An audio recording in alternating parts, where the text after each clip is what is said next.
So hello everyone, welcome back to my YouTube channel. So आज का जो topic है, मैं भर भर के कंप्लेन करने वाली हूँ क्योंकि ये सब क्यों होता है। मैं तुम्हें एक बात बता देती हूँ, जैसे एज अ स्टूडेंट यहाँ पे लाइफ एक्चुअल में काफी स्ट्रगलिंग है, इतनी भी नहीं बट फिर भी है, ठीक है। Specially when you are paying for your own bills, apartment का खर्चा, ये सब का खर्चा जो भी मैं तुम्हें बताती हूँ, अपना लिविंग एक्सपेंसेस, अपना इंश्योरेंस का पेमेंट, सब चीज का मिला के खर्चा बढ़ता ही रहता। इनको कोई काम ही नहीं है।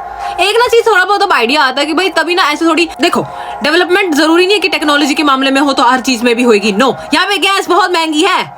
क्यों इतनी गैस महंगी है भाई? इंडिया में 800 रुपए का सिलेंडर मिलता है। कमाना अपनी साइड पे, ठीक है, मेरे को कोई इशू नहीं है बिल्स पे करने में, बट मैं तो ये चीज मेरे को समझ नहीं आती, इतना खर्चा ये कैसे दे देते हैं ब्रो। मैं बंदा एक दिन का बस एक टाइम पे खाना बना रही हूँ, मैं सिर्फ पूरे दिन में मैं सिर्फ एक बार खाना बनाती हूँ, सिर्फ एक बार। भाई मेरे को लिटरली समझ नहीं आ रहा, 80,000 का बिल कहाँ से इन्होंने मेरे को दे दिया। 80,000 वॉन भाई, लाइक इंडिया का 5,500 रुपए। मेरे को मैंने भाई अपनी मम्मी पापा को कॉल करा, बात करी नॉर्मल, मैंने उनसे पूछा कि भाई इंडिया में सिलेंडर कितने का मिलता है आपका, एक महीने का कितना जा रहा है? बोले 800 रुपए। मैं कहा ओ भाई, मैं कहा पप्पा तुम्हें पता है यहाँ साला 4-5 हजार तक का मेरा बिल ही जा रहा है भाई, इतने में तो मैं इंश्योरेंस पे कर दूं अपना। यार मेरे को समझ नहीं आता क्या इनको ही चुल मची रहती है भाई, इतना बिल दे के फिर कहते हैं हमने नहीं करा। भाई मैं कह रही हूँ इन्होंने कुछ ना कुछ झोल करा है, स्पेशली तब तो ये झोल ज्यादा करते हैं जब तुम्हारे कॉन्ट्रैक्ट का एक्सपायरी डेट ज्यादा नजदीक होता है, क्योंकि मैं इस महीने मेरा एक्सपायरी है, so I am thinking I should shift, okay. But मेरे को समझ नहीं आता इनको क्या ही है,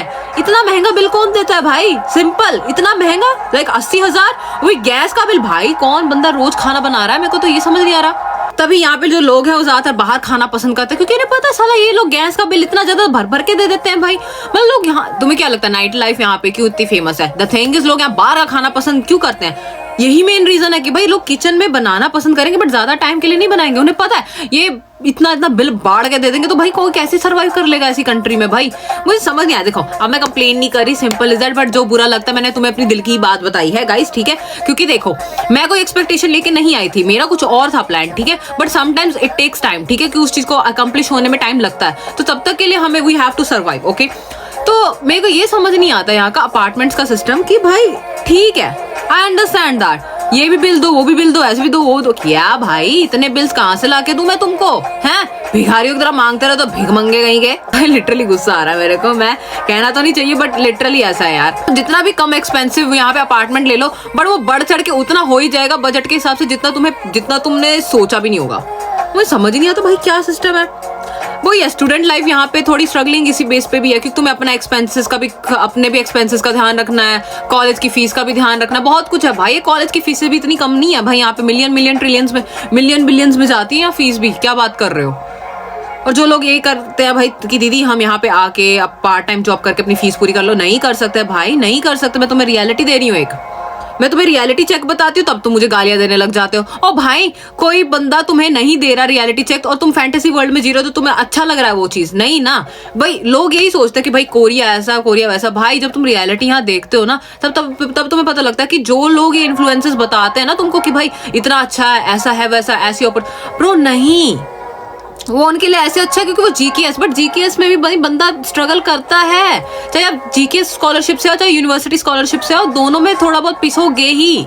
क्योंकि जैसे तुम यहाँ अपार्टमेंट वगैरह लेते हो, बुदुंगसान जाते हो, तो पहला देखो अगर तुम्हारे कॉन्टैक्ट में कोई पर्सन है जो तुम्हें ये दिलवा सकता है तो तुम्हें दल्ले को पैसे देने की जरूरत नहीं है, ठीक है, जो बीच का मीडिएटर है, ठीक है, जो तुम्हारा कॉन्ट्रैक्ट बनाता है, कुछ भी करता है, उसको पैसे देने की जरूरत नहीं है। बट अगर तुम दल्ले का सहारा ले रहे हो, बुदुंगसान जाके, मतलब रियल एस्टेट में दल्ला ही बैठा है वो बंदा और कौन है, उसका साथ ले रहे हो, तो भाई तुम्हें उसको भी पैसा पे करना है, तुम्हें अपना डिपॉजिट भी पे करना है, तुम्हें रेंट भी पे करना है, तुम्हें गैस बिल भी पे करना है, तुमको अपने इलेक्ट्रिसिटी का बिल भी पे करना है। भाई बंदा जितना कमा नहीं पा रहा जितना वो दे रहा है उसको।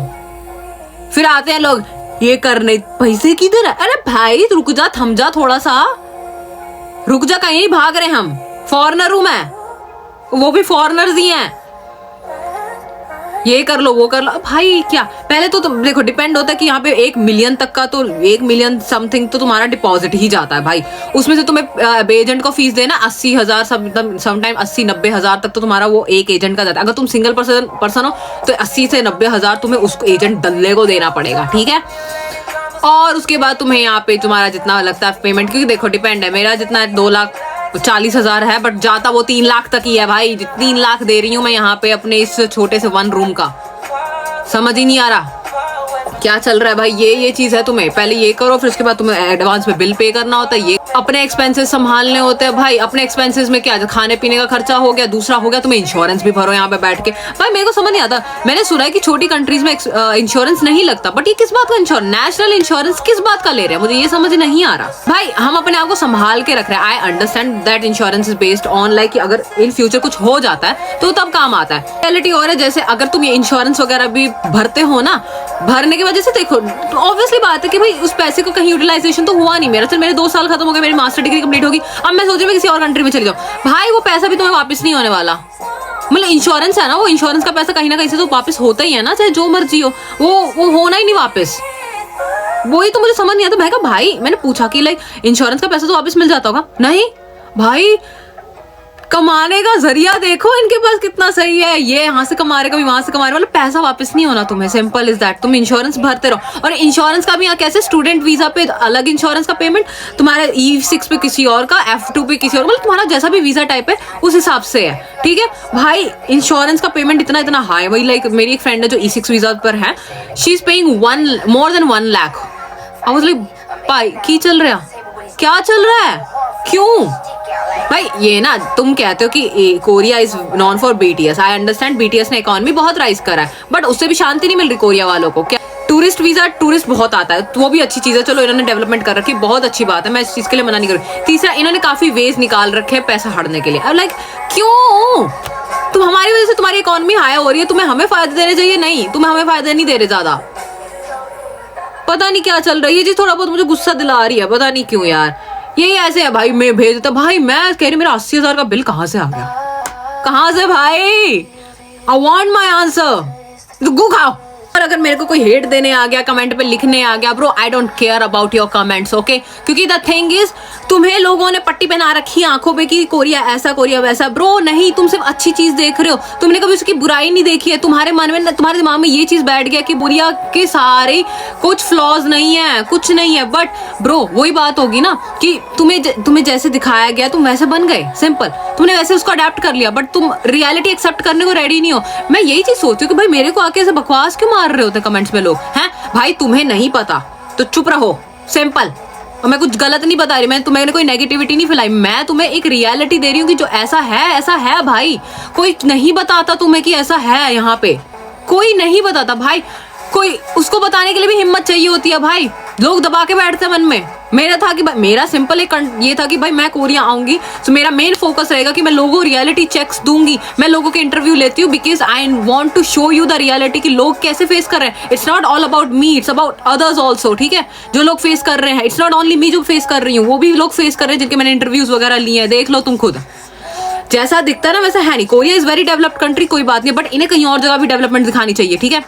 कुछ जगहों पर जहाँ पे मैंडेटरी है, स्पेशली जब उन्हें पता है कि तुम्हारे यहाँ टूरिस्ट अट्रैक्शन बहुत है, लोग बाहर से बच्चे पढ़ने आते हैं यहाँ पे, बच्चे यहाँ मतलब सब बाहर से आते हैं, तो उस हिसाब से भी उन्हें थोड़ी बहुत डेवलपमेंट और फैसिलिटीज देनी चाहिए। लाइक ये गैस बिल इतना महंगा कौन करता है भाई, इंडिया में 800 रुपए का मिल रहा है। और अगर तुम्हें मेरी मैनिफेस्टेशन क्लासेस के बारे में, साउथ कोरिया के बारे में कुछ जाना है, सो यू कैन DM, मैं तुम्हें रिप्लाई कर दूंगी, ओके बाय बाय। और इसको दिल पे मत लेना, ये मैंने रियलिटी बताई है, ठीक है। So I love you guys.